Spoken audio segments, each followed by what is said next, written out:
Baseball fans, it is time once again for another episode of Planes, Trains, Buses, and Ballparks. With over 50 years in professional baseball and making a multitude of fantastic relationships along the way, Frank Coppenbarger shares great stories with weekly guests from various areas inside of the game. It's all here on the Fans First Sports Network. Let's get ready to play ball. Here's Frank Coppenbarger. Hello again, everyone. Welcome back to Planes, Trains, Buses, and Ballparks. We really have a special treat today. Our guest is one of the most popular players in Phillies history. He's the busiest retired guy I know. We're really lucky to have this guy. The Flying Hawaiian, Shane Victorino. Shane, welcome. Hello, Frank. Thanks for having me, my friend. Man, this is so cool to get you on here. I've been really looking forward to it, and I appreciate you doing it. One of the most highly decorated former Major League outfielders, former Philly, former Red Sox, also played for San Diego and the Dodgers and the Angels, all incorporated, almost 12 years in the big leagues. Quite a career, and we're going to get into it, my friend. I'm really looking forward to it. I'm excited. You were way more than just a 12-year big league veteran, and that's a lot. But let's start right from the beginning. You were drafted in the 6th round in the 1999 MLB draft out of your home there in Wailuku, Hawaii, on the beautiful island of Maui. You are a lucky man to grow up there. What a beautiful place. Drafted by the Dodgers. You spent 4 years in their system. You got as high as AA, and then you were taken in what's known as the Rule 5 draft by the San Diego Padres. So I want to explain to the casual fan what the Rule 5 draft is. And what that means is if a player is not protected on the 40-man roster, they, after a certain number of years, which Shane had eclipsed, you're eligible to be drafted by any other major league team. And back when he was playing, the price was $50,000. So San Diego paid the Dodgers $50,000 to have the rights to Shane Victorino and took him in the draft at the winter meetings that year. So that would have been 2002, before the 2003 season. And the way that rule works is the player must stay on the big league roster, the active roster, for the entire season. And if they don't, they have to be offered back to the original team, which was the Dodgers, for half of that price. So Shane makes the Padre Ball Club right out of spring training, opens the season with them.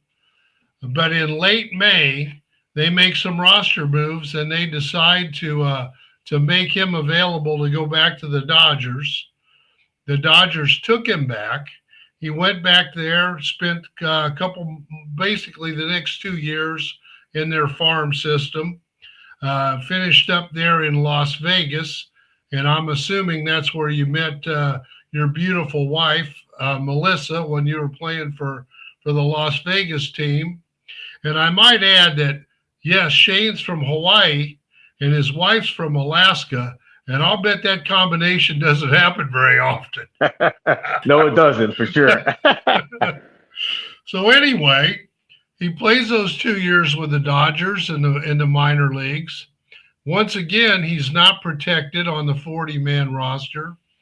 And at the winter meetings of 2004, he's selected in the Rule 5 draft once again, this time by the Philadelphia Phillies. Now, in his case, he came to spring training in 2005.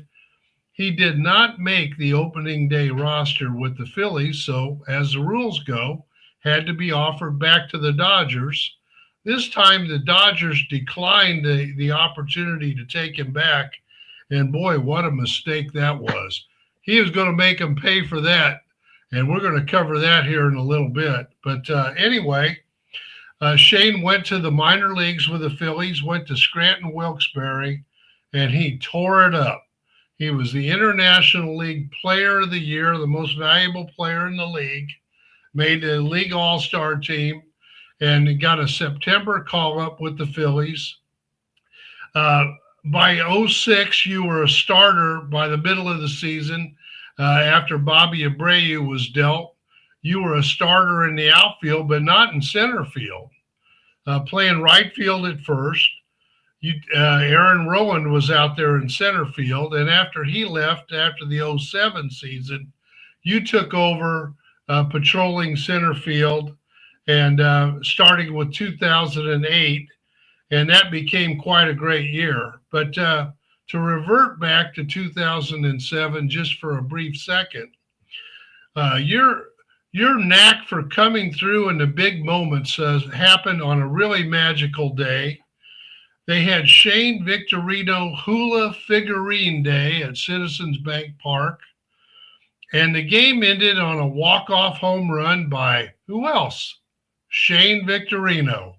And what an exciting game that was, and I'll never forget Harry Callis, who spent a long time over in Hawaii and was a broadcaster over there in the minor leagues for the old Hawaii Islanders, and that great call he made, "No Ka'oi, Maui is the best." And that was really a cool moment. And what was that like running around the bases that day?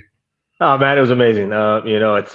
It's one of those moments, as you said, Frank, as you talked about the journey. You look upon a moment early in your career, and that was that moment I said to myself, like, man, I have the ability to play at this level to a degree. I had a long journey still to go and a lot of work to do, but it's one of those moments, like you said, you look back on in your career and say, like, hey, that was a moment for me that I told myself, like, man, I can actually play amongst the best in the world.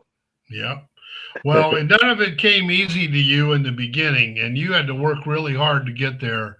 But once you got there, you made the most of it. So as I said, 2008, more of the same heroics from Shane. It was a great year for the Phillies, but in the division series, I'll never forget that grand slam that you hit off the future Hall of Famer, CC Sabathia.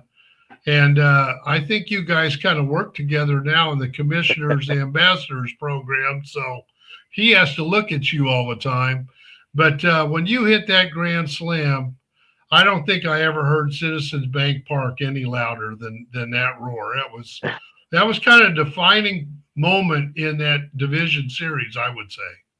Well, I mean, it's people always, reflect on that moment. And I always tell people, you're right. It was, the David versus Goliath kind of moment. CC had gone to Milwaukee, had become, this figurine of almost immortality, and that, he was so dominant. I mean, the guy came back on 3 days rest to get them to the playoffs, and he was doing all these, things where you're just like, okay, CC's taking them out. This is for sure a loss, and you're, on your cards. But to be able to sit there, and what I always tell people, one of my funnest moments about that is the way my teams, and when you look at championships and how we won it, it's moments that were defined by individuals, but it's a collective, organization of a team. And I look back at Brett Myers at bat and how he just, grinded. I mean, he could have gone in there and just said, hey, throw 3 strikes down the middle and, Right. become an out. Instead, he produced such a great at bat, and then Jimmy producing a walk. And, for me to step into that box in that moment. And, I always tell people, like, I just went back to being a little kid that grew up on a little island in the middle of the ocean, and that, to be digging in a box, to be doing what I'm doing is a plus in itself. So, whether I strike out, I ground out, I hit a pop up, I hit a grand slam, whatever it is, just go out there and do your best. I mean, and whatever the outcome is, know that at the end of the day, I tried my best, and hopefully, it is a grand slam, which it turned out to be, and the rest is history. Absolutely. Well, just a few days later, in the National League Championship Series against the Dodgers, the team that didn't take you back when they had the chance, you had a heck of a series against them. And one of the big moments in that series was your game-tying home run in Game 4. And a lot of people, they lose sight of that home run because that's the night that Matt Stairs hit that home run that looked like it was headed into the parking lot at Dodger Stadium.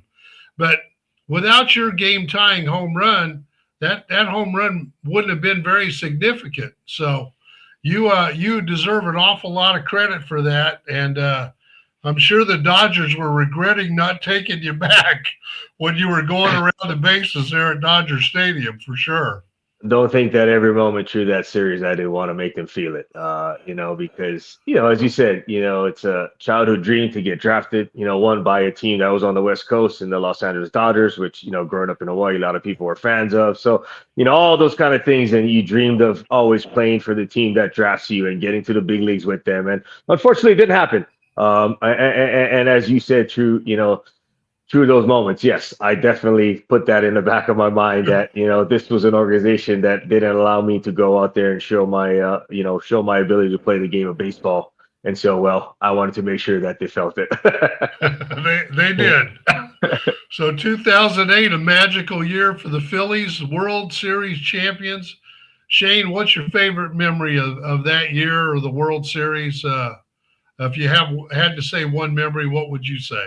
I mean, it's got to be that moment standing in the outfield with 2 outs, in the ninth inning, knowing that opportunity's there in front of you, to live that childhood dream, going in your backyard and, whatever it was. I just remember I always did that, before I left playing the game of baseball was like I threw a ball up imaginally and I took a swing and I said, 2 outs, bottom of the ninth, 3-2 count, World Series. And, you hit it and you would run around the bases and imagine that was a reality. And so, to sit there in the outfield and know that was coming, and I had the opportunity to say that I was a world champion, and it's always that pinch me moment, and that was the moment for me. I know there was a lot through it that led us to that moment, but knowing, as I said, standing in Citizens Bank Park with 2 outs, in that inning, in game 5.5, as we would call it, it's a magical for sure. It was a really an exciting night without a doubt, and 2 days later, that parade through the Broad Street and through the downtown area, center city area of Philadelphia, all the way to the ballpark. I know I never saw that many people before. I know I definitely did. Not some little boy that grew up in a town of 3,000 people. Right. That was really exciting for everybody. It was Halloween that day, and yes. They came out in full force. But 2009, the team went back to the World Series, fell a little bit short to the Yankees. But in 2009, you were in the All-Star game for the first time, and you were the final vote winner with 16.5 million votes. I told you at the beginning of the show, he was one of the most popular players ever. And I wouldn't say just Philadelphia, I'd say anywhere. And they came out and voted for you. And you made the All-Star team, and talk about that experience a little bit. Well, it really taught me about that, what that city was all about. And as I said, I never second guessed what Philly was all about. Obviously, being a young boy as a Route 5 kid coming in 2005, playing in front of stadiums where, there was a lot of opposing fans. The Mets were the division leaders at the time. So, I remember sitting late in games going, man, why the heck is there so many Mets fans? But winning and changing that formula and helping it flip the script and then becoming a place where it was the hottest ticket into town. So, going into that, All-Star, final vote, I knew I had every chance to do it because, Philadelphia is that kind of a place. They love their players. They love they love the winners. They'll always support someone that won in that city and brought them a championship. So, to be able to be that final vote, to get my first nod in an All-Star game, that was another pinch me moment in my career where, that little boy that, grew up on that little island, becoming an All-Star and saying that you're, one of the best baseball players in the world that season. I mean, come on, Frank. It's always these moments that, I never took for granted, but, it's always special when it happens and you understand it. And, not only to the city of Philadelphia, I think, the whole country that, got on board, Hawaii got on board. I remember there was such a push, and what a fun time to remember that, and the energy in the ballpark every night, just trying to create the buzz around, getting me to the All-Star game, was amazing for sure. Well, Citizen Bank Park was definitely the place to be in the city of Philadelphia. I got to see some things in my role that even the players didn't get to see because they would get there early and they'd be down in the clubhouse. And if I had to go up to the office for something, literally every night there was a home game. From about 2:30 in the afternoon on, there would be a line 3 blocks long of people lined up. This is when you couldn't buy the tickets online. Right. Yep. You had to stand in line to get them.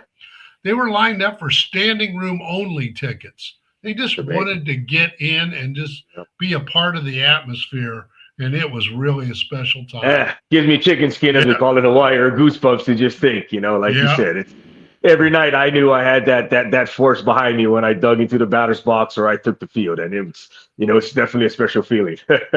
Yeah, I think we actually sold out 257 straight games, if I have that number right, which is pretty incredible. That's several seasons. I think it was 100 more. I think it was 357, if I wasn't mistaken. Well, I think it was 357. It was darn close. I know that. Because I was still in awe, because I tried to figure out the number. I told myself, okay, if we played, there's 162 games, there's 81 at home. That's 5+ seasons of just straight 45, 42,000 showing up every night in full force. So it's amazing for sure. Yeah. Well, from 7 through 11, it was a majestic run for the Phillies. 5 straight division championships, 1 world championship, 2 pennants, and 5 really great teams to be around. I was so lucky to just have a front row seat to all that, and to be around it every day, and traveling with the team. It was like traveling with an all-star team, because we really had an all-star at every position. So pretty special. You weren't lying. I mean, I'm sure your job got a lot harder, because I always tell people during that time, there was a lot of stardom. I mean, Ryan Howard was the MVP, and Chase was doing what he's doing, and Jimmy. I mean, and then we got Hallidays, and we got the Hamels. And I mean, like you said, we literally had MVPs and all-stars at every position. So your role as a travel secretary and, being the one that putting all these dots together, man, I got applaud, people like you, that made you steamboat row. That's why it's this color, buddy. Maybe it's why mine's are gone too. So anyway, in 2012, they start to break up the band, I guess you could say, and started to have to move some guys elsewhere. Well, the Dodgers got their chance to get you back then. You went over there in a trade on the trading deadline, July 31st, spent the rest of the year over there, and then that winter, you signed a 3-year contract with the Boston Red Sox, and that was going to be another great time in your life. But let's take a short break here, and we'll be back to talk to you some more about the Red Sox and a lot of other things right after this. All right, we're back with Shane Victorino, and we're going to head to the East Coast, as he is just about to sign with the Boston Red Sox. The year is 2013. He's going to sign a 3-year deal with them, goes over to Beantown, and talk about that a little bit, Shane. Man, it was it was definitely a interesting offseason. That was really the first time that I had entered into free agency. Prior to that, I had signed with the Phillies to stay there in Philadelphia, and gave up some of my free my years through arbitration. And so for the first time, entering the free agency, seeing the frenzy of it and see how it worked, I was lucky enough to get an opportunity to go to a beautiful place like Boston. Unfortunately, there at the time, they had just come off an ugly season, with what had happened there in Boston. And, it was 2012 and everybody, so obviously going into that offseason, and, Boston definitely wasn't a team that was on a lot of people's radar because of what had happened. But for me, I remember what was the defining moment, and it was between, obviously, Philly. I had given every opportunity to Ruben at the time, and said that every deal that was offered to me, I went back to Philly and said, hey, this is what's on the table. Unfortunately, he had different thoughts, and ownership did at the time. So I ended up, looking at Boston strongly. Cleveland was the other candidate, and I don't think many people know this because I haven't really public spoken, but Cleveland had actually gave me a 4-year deal. And to come there. But at the time, I was actually training in the off season, and I was watching an ESPN Sports Center thing where back in the day, they did a lot of those polls, and it talked about, the 5 greatest rivalries in all of sports. And I think it had the Lakers and the Celtics, and it had, the rivalries in football and in soccer. And then obviously magically baseball, biggest rivalry was the Yankees and the Red Sox. And I said to myself, interesting. And by the hour of this, poll, the final and the biggest rivalry in all of sports. Obviously, maybe a biased opinion because it's an American-based sport, but it was the Yankees and the Red Sox. And so I said, damn, I can play 18 games a season on national television on the biggest rivalry because they're going to be on television, TV, because it's the biggest rivalry in sports. So, like, nothing against Cleveland, but I was like, okay, go to Cleveland and I don't, I'm going to be playing, but go to Boston and I get to play in this massive market against, again, the Yankees and this big rivalry. And I said, and that's actually how I was really driven to actually take the Red Sox over, the Cleveland Indians at the time. Because as I said, I mean, Boston was terrible. There was a lot of negative energy going into it. So lo and behold, I take the 3-year deal with the Boston. I end up getting chosen to be on the WBC team that year also. So I do the WBC team. And I remember, like, a lot of people were writing me and kind of saying, like, how did this guy take a 3-year deal and doesn't even come to spring training, be his first year in Boston? And I just kind of, so I started off kind of with man, I got a negative, kind of thought to this place because, man, they're just, I want to go play for America. Like, I mean, I can't believe the fans are upset that, like, I'm saying yes to Team USA. I'm not coming to spring training. So, but lo and behold, and, I get to spring training. I get in that clubhouse and, man, Frank, you want to talk about it, just a great bunch of, like, dudes. I mean, I just walked in and I just fell in love with the likes of the Lackeys and the Gomes and the Lesters and the, the Ortizes and the Pedroias and, I mean, the Napolis. And I just was like, this is different. This is like, we're all a bunch of old farts. Everybody has counted us out. Everybody thinks that we're done. But it's like this rejuvenation of, like, bro, you're good. I'm good. He's good. That guy's good. It's like, bro, we could win if we just somehow all return to form, like, and worry about ourselves. Like, screw the negativity about the popcorn and, whatever, Popeye's chicken and the beers and all the negativity that's going on around this place and Francona and, whatever. Like, stop. Let's just bring the positive energy. So it started there with a very, good energy with us walking to spring training. And then 2 weeks, we all bond together. We felt the energy. And then, unfortunately, as we all know, what had happened, on that day in 2013 at the Boston Marathon, the bombings had happened. And I think from that day on, the tragedy, having the right kind of group of guys that could really bond together and embrace what the city was going through and understand that. I don't think a young team could have. But us being a bunch of, like you said, has-beens and veteran guys where we were kind of all on the older side of our careers or on the back end, we understood the magnitude of what it was like to embrace the city and take the city in. And so we were able to do that. And, man, Frank, you want to talk about I'm a believer in God. I'm all these kind of things. But I always say there's always that greater being. And if you had told me in 2013, after that Boston bombings, that we would have won it all still, I still had second-guessed it. But that greater being meant for us as a team to win and bring that city back to that, magical place that it really was. Well, it definitely galvanized your team, no doubt. Yeah. And you guys helped heal that city and as 100%. Best you can too, with having a great year. And once again, well, first of all, you talked about energy. They got the most energetic guy of all when they signed you. So that was a perfect recipe for the clubhouse. But you started off, you started your year and you guys win the thing and you get in the American League Championship Series, Game 6 against the Detroit Tigers. And you're up to your old tricks again with big moments. A grand slam that sent the Red Sox to the World Series. So give us your thoughts on that one.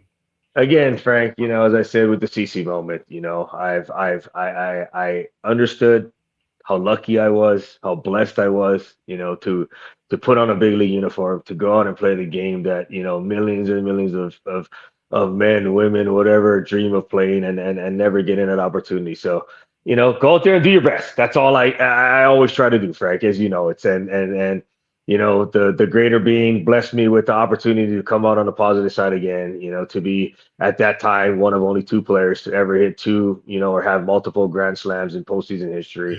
Yep. Obviously that number's been tied with Francisco Lindor, had been the 3rd, in recent years. But, reflecting back on that moment, I mean, come on, Frank, if you told me that I would be one of 2 human beings to ever walk on the earth, to play a game that's one of the hardest things to do and have a record that sits amongst the, the hollow walls of Fenway Park. I mean, it's a Yeah. pinch me moment again. So, I just did my best, tried my best, and, was able to hit another grand slam and sharing that magical moment. And, people will say that's the loudest they've ever heard, Fenway Park, when I hit that grand slam. But again, whether it is or not, I just know I got to share in a special moment with the city of Boston, that whole New England area, and, what it was like to, play and win a championship as a Boston Red Sox as well. Well, a few days later, after that Game 6 in the ALCS home run, you decided to pinch yourself again. In Game 6 of the World Series against the Cardinals, you drove in 4 of the 6 Red Sox runs, including 3 on a bases-clearing double off the Green Monster. And a short time later, you guys won the World Series, your second World Championship. Again, quite a night, quite an exciting event for you. I don't want you to compare whose World Series was more fun, because I don't think you can compare something like that. But what was that like after all that Boston went through all year, and for you to have a significant role there in the postseason, and then to capture another World Championship? What were you thinking out on that field? Well, I mean, that's a different, like you said, Frank. I think it's a different moment in my career, a different moment in my life. I had won one, I had understood the magnitude of it, but what made this one significantly that much greater is the fact that that city was in shambles. That city was longing for that energy to bring it back. I tell people that every single night after the bombings, we honored a victim or some sort of, tie to what that unfortunate day was. And so, I mean, it was just a magical energy every single night in that ballpark, because again, it started with someone who was tragically, their life changed that day, a day that's supposed to be one of your biggest, most happiest moments, and watching your friends and family, or even finishing that 26-mile, run, and being there at that Boston Marathon. It's one of the biggest, most iconic marathons in the world. And so, it wasn't just a city, it was a world moment. It was the world got to witness a city get devastated, and it was 2 individuals taking on the world. It wasn't just the city of Boston. And so to be that team, to drag everybody back to that positive side, that magical energy. And again, Frank, to be the team, again, nothing against the 04, nothing against the 07, they were championship teams. The 04 team brought that, broke the curse. But to be the team to win to bring the championship home and win it in Fenway Park for the first time, I think it was 95 years, at that time, to win it there in that place, it made it a little special, because again, almost 100 years, they haven't seen a trophy or a pile at that park and get to celebrate it on TV. They were in Colorado, they were in St. Louis, and so people don't really talk about that moment, because it's the bombings, and we were the 3rd team, but to me, what made it special, it was the first time in 95 years that some team got to celebrate and dogpile in that magical place of Fenway Park. I call it the Cathedral of Baseball, because it really is a special place, right? As you know. I mean, someone who loves baseball. Very special. Yeah. Absolutely. For sure. So you're on the Red Sox. You come back in 14, and then middle of 15, you get traded to the Angels. Finish the season with them. You tried it one more year in 2016. Didn't make the team. Went to the minor leagues for a little bit, and then decided in May to give it up and to go on to the next chapter of your life. But man, what a career! Unbelievable, and all the big moments that we just talked about, and so many of them that we couldn't even bring up, that I can't even remember them all. I saw so many of them personally. But in 2018, you formally retired from baseball, signed a 1-day contract with the Phillies, and had a great ceremony there at Citizen Bank Park. Kind of came home, so to speak, and retired there. But how about this?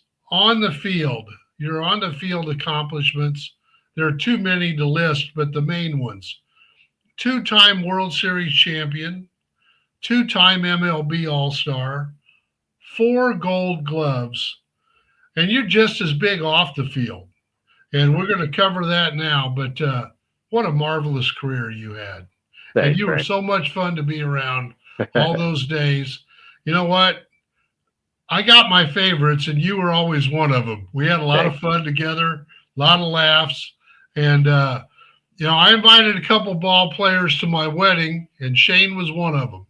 So that ought to tell you where he stands in my book. But anyway, as I said, just as big off the field. Some of your honors, you got the Lou Gehrig Award, which is given for character and integrity.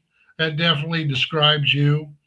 The Branch Rickey Award for your community service, and you've been a tireless worker for community service. Some other things maybe some people don't know about you. You were an Eagle Scout when you were a kid. My mom's proudest moment. Yes, my mom's proudest moment, because she told me that becoming an Eagle Scout would teach me so many things in life about, the little things and, what it took to become an Eagle Scout, the days of not being cool and, wearing that brown outfit and having to go and where people a lot of, lose interest because it doesn't become the thing that was cool. But my mom always told me that, sports was a part of my life, but she never thought that I would become the athlete that I was. And and understandably so, because no one ever did it from our little island. And it was just a dream and never reality. But, becoming an Eagle Scout, it could help me in education. It would help me in finances. It would help me, in the little things in life, in survival, if anything's happened. So I always tell people my mom's greatest moment, if you ever get to see her and ask the lady, she'll tell you that me becoming an Eagle Scout, and it ain't becoming a Major League Baseball player. It ain't coming with all those on-field accolades. It literally is, the Eagle Scout. In another part, she said that if I went into the military, that, you would go a few ranks up just because you were an Eagle Scout. So there was many more things than just, again, putting on that uniform, but that, again, I used in my career, honestly, and becoming a baseball player that I learned through Boy Scouts. Well, there was another man, and I'm not sure you're aware of this or not, that happened to have a big role with the 2008 World Championship Phillies. It was also an Eagle Scout, General Manager Pat Gillick. Yes, I remember that. Yeah, Oh, yes. Yeah. I think God knew that he was a Eagle Scout as well. Yeah, well, and he's one of the most respected people I know. Wow. I swear to God, he is Hall of Famer. He's a Hall of Famer, and for a good reason. Yes, sir. That man is a brilliant guy, and we're all very fortunate, especially Phillies fans, that he came to town and helped us get over the hump and get people like Shane Victorino on that team. Yes, sir. Along with a lot of other guys. So now we talk about community service, and your foundation, the Shane Victorino Foundation, was formed. And one of the first big projects you took on was renovating a rundown 100-year-old building in Nicetown section of Philadelphia, the Boys and Girls Club. You gave almost $1 million to fix that club up and make it nice for the youth there in that section of Philadelphia. And you weren't just a guy that threw a lot of money over there and never went back. You've been over there numerous times. You go in there and play games with the kids, play basketball, and do all kinds of fun things with them. And that Boys and Girls Club is called the Shane Victorino Nicetown Boys and Girls Club. There's only 3 big league ball players that have a Boys and Girls Club named after them: Babe Ruth, Jackie Robinson, and Shane Victorino. So I would say you're in pretty good standing there, my friend. Oh, man, it's definitely an on-field accomplishment. And, every time I get to see a photo or hear of the great things that Boys and Girls Club is doing, again, there's so many pinch me moments, Frank, but, as I said, someone that had the opportunity to make an impact in the community and, building that hopefully will be there for the next 100 years and bring joy to that community and give kids an opportunity to go somewhere and give an opportunity to try to, get ahead in life for sure. Well, not only in Philadelphia and other places you've been, but in your native Hawaii, you're very active there. You have a a huge golf, I would call it a golf tournament weekend fundraising event every year. I've been blessed to have gone to it a couple of times. It is first class all the way, and you just do remarkable things for people over there, as well as in Philadelphia and other places around the country. And congratulations to you and Melissa for all that and all that you guys do. So, now that you're retired, you don't have time to play baseball anymore. I don't know how you have time to do anything.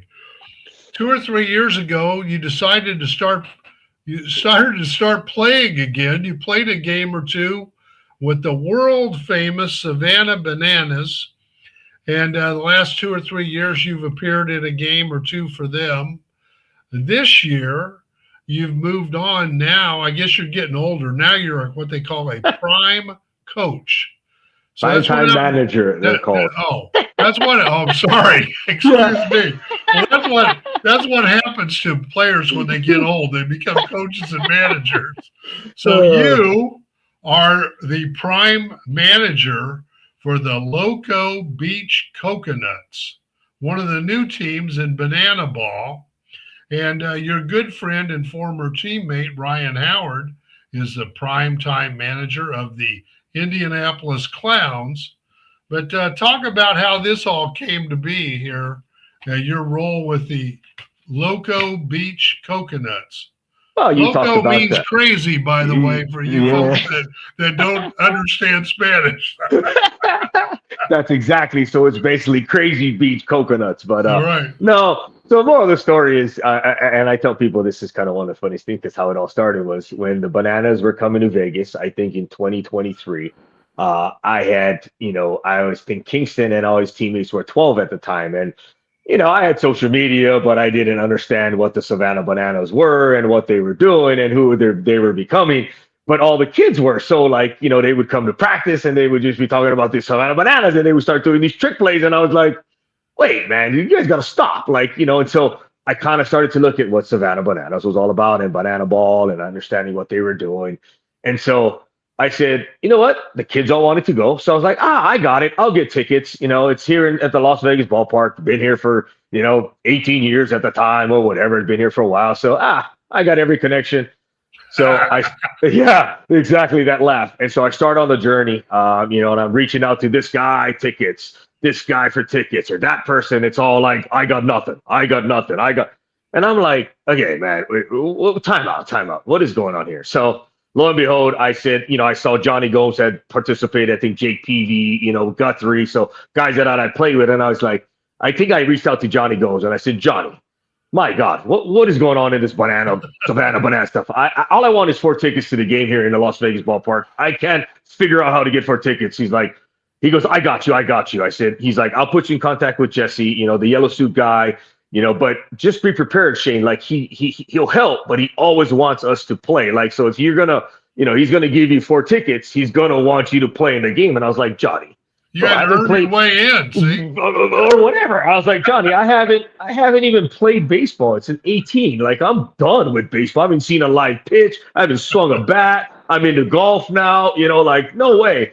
So he's like, but I'll connect you. He's like, just be prepared. Like, just tell him you don't want to play, but you're going to go there. You're going to be a part of energy. So long story short, he puts his on the text, hey, Jesse, I'm going to connect you with Shane Victorino. Big fan. He wants to go to Bananas in Vegas against the Party Animals. Moral of the story, and sure enough, the text back, boom. Hey, big fan. I'm a Boston guy. Congrats. Thanks for winning the World Series. Oh, yeah, I got you in Vegas, but would you be willing to play? Was the last, and I'm like, oh my gosh. And I was like, so I texted back Jesse, like, hey, I'll be a part of it. I don't know if I want to play. Maybe I'll take it at bat. But like I said, I'm not that fond of it, but I want to come and feel the energy. I want to be a part of it. So more of the story, they come to town. He sets me up with tickets. I bring my kids, I start feeling the energy, Frank. That was a lot cooler than playing in the big leagues to them, right? It was so at the time. Yeah. So, but at the time I wasn't really going to take I wasn't really going to play. And the kids didn't know I wasn't going to play, that they wanted me to play. They just thought. So what was a defining moment and was cool to me is because I knew that at the end of the day that all the Savannah Banana guys, or at least I was hoping, that at the end of the day, Savannah Banana guys were fans of mine because I got to play the game that they only had hoped they got to play. Right. And so that when I walked into the locker room, bringing the kids and my teammates, my players behind me, they would almost see it flip on me because they're so fascinated with the Bananas, but yet the Bananas are going to be fascinated with me. And so it changed the whole outlook from their eyes, like, well, maybe our coach is something. Because at the time, I'm just dad, I'm just coach. These kids weren't, they're 4 years old when I was playing, or my team, at least that I'm talking about. So I walk into the locker. Your team, the Flying Hawaiians. The Flying Hawaiians, my little 12U team at the time. So I walk into the clubhouse and all the Bananas guys light up. It's like, oh my God, hi Shane, great to meet you. And all the kids are behind me. And I look back and they're all like, wait, what's happening here? Like the cards have shifted. So there was a cool moment then that was one part of it. And so now we go into the game starts happening. I'm on the bench, I'm on the Bananas. I'm like, Frank, what is going on? This place has not stopped singing from the second they entered whenever they open the doors or that parade that they do to the start of the game. And now we're here in the fifth inning and the energy of this place. I played in a lot of baseball games and won championships. The energy goes away at some point. It gets quiet. This place is rocking in Vegas. I mean, it's, 7,500, 10,000 people, just pandemonium. And so the fifth inning comes, he looks at me and I was like, no, I'm not ready for that back. I'm not, because the game's happening and it's now full speed. And so by the sixth, I start feeling the energy. By the seventh, he looks back at me, and by the time I already had put on my BGs and I started, just playing with the bat and thinking like, maybe I could do it. What's the worst case? I strike out, I pop up. Who cares? There's no job on the line other than honestly hurting yourself or embarrassing yourself. So that was my two bigger moments. Was like, I don't want to get hurt. More importantly, running or swinging and hurt my back, and then or you can't play golf. Yeah. Yes. So finally, he looks back at me, and I was like, all right, I'll do it, Jesse. I'll do it. And so, he goes through his intro. He's like, he starts taking the top step, and he starts doing his reverse walk. And he's holding the mic, and as he starts to play it, I'm coming up the steps, and I can feel the energy of this place. And I said, whoa, this is different. So now he's going through the intro, this 10,000 people or 7,500, whatever the heck they fill that place with, standing on their feet. This place is going, I'm like, bro, Vegas is not even a place where I played. Like you know what I mean? Like this is, other than it being my second home because of why, I moved for taxes and all the other reasons. Like I didn't really there's not much that I didn't grow up here. And that's when I said it was different. And so I go, the guy takes off his shirt on the mound, it's all the fun. The energy starts playing. I swing, I hit the double in the gap.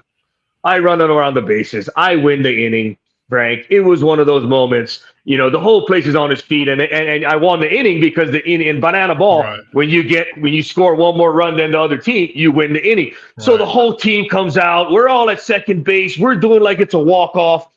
And I open the walls, leave me. All the players leave me, and I look, and there's Kingston and my 5 players. Oh. And I teared up because it was that moment, Frank. I never got to do this in front of my son. My son never got to see a whole stadium stand up on their feet, and be in awe of their dad or his dad or, their coach. Like my players didn't get to see me do this. So to see that and give them all a hug. And I still tell Jesse to this day, like, Jesse, that was a moment for me. Like, thank you. Like you fulfilled a open, place in my heart where I wish my son was a little bit older and I got to take him to the ballpark and play baseball with me every day and be a part of it. I did it. He was 4. When I was done, he was 5, 6. Like we didn't get to share in that. So that's what banana ball did to me. And that's why I felt fascinated in it. And then I said to myself, like, this won't affect us in baseball. These will just give guys another opportunity. If they're good entertainers and they're good at baseball, give them jobs to continue their life and to continue the journey. And so that's what led, over the years and conversations and Jesse, being a part of it in Philly. I mean, I tell people, and I don't know if many people know this, but I was the reason why they came to Philly. The Bananas was not coming to Philadelphia. Their schedule for 2024, if I'm not mistaken, was packed. There was nowhere in the calendar. But I told Jesse, I said, Jesse, if there's one city banana ball needs to come to, you have to bring it to Philadelphia. I don't care what it's going to take. I'm going to call Kevin Beal on a Monday, and I'm going to call you, and we're going to get you guys on the phone, and you guys are going to work this out. Like, there's no way you're going to tell me no. Like, Banana Ball has to come to Philadelphia. And lo and behold, they made it work. They came to Philadelphia for 2 nights at that year. And then they came the following year for another, or for one night. I think it was one night. And then the next year they came for 2 nights. I mean, so that's what's magical about this whole opportunity. And then, as I said, the times have happened. I played for the Bananas. Jesse's like, hey, I'm going to expand, to 2 new teams. And it's ironically one of the teams that I want to look at, their theme, THEME, is a beach theme team. And he's like, you're the perfect fit, Shane. You're the flying Hawaiian. You grew up in Hawaii. And I was like, wait, what do you mean? He's like, well, I want you to be, I'm going to create this primetime manager thing. And it's funny you say this because the other team, and he didn't, he wasn't sharing this time. He's like, I'm actually looking at your former teammate. And I was like, cool. He's like, Ryan Howard and the Indianapolis Clowns. And I was like, oh my God, look at how this is all happening. Like I had to beg Ryan, not kind of beg Ryan to go play in it, when he did and take his at bat. But look, now he has an opportunity to go be a part of this. So it's crazy where it's come. I'm excited. It's fun. It's not one of those roles where I'm like, hey, I'm going to be giving signs. It's literally, how do we be a part of the bigger picture of what they have in Banana Ball? Well, Shane's not kidding about how hard it is to get a ticket. We sat at the game last year in some seats I never saw before. I only saw home run balls go out there. We were deep right field last year at Citizens Bank Park, and lucky to be in the place. I mean, it's hard crazy, to get. Yeah. I mean, like I said, myself, guy who played in it. Well, we're gonna see the Loco Beach Coconuts, hopefully up in Lakewood, New Jersey this year. And I don't know if that's one of your stops or not. You don't have to say on this program, but either way, it'll be a lot of fun. You actually have a woman that's on your team named Danae Benitez, who's also from Las Vegas, and she was a guest on my podcast before. And I'm excited. She's going to come on again, and it'll be fun to have her on again. And I'm going to ask her about the manager, how she gets sounds along good to with me. the manager. Listen, he's a sweetheart. Yeah, I appreciate everything. You're still an ambassador for the Phillies. You're coming into spring training next week for a few days. I'll come over to the ballpark and I'll make sure you get one of these. You said it. I know you don't have one of those. I don't have one of those, and I'd be happy to wear it, my friend. I'll come over and see you. Thank you. I was just over there this morning. And nice. Shane also is in something called the CAP program, the Commissioners Ambassadors program, where his former teammates, Ryan Howard and Jimmy Robbins, and a lot of other notable former big leaguers go to the All-Star game and the games in Japan and the World Series and a lot of the prime events. So he keeps himself pretty busy, no doubt about it. Yes, I do. Unfortunately, fortunate. Well, we'll see you next week, my friend. Thanks, Frank. Thanks a million good. For being on. Always. This is always fun catching up with you. Thank you. And fans, don't forget to like, follow, and subscribe to the Fans First Sports Network. And we'll be back next week with another exciting guest. Thank you for listening to another episode of Planes, Trains, Buses, and Ballparks with Frank Coppenbarger. Tune in next week for another great episode on the Fans First Sports Network.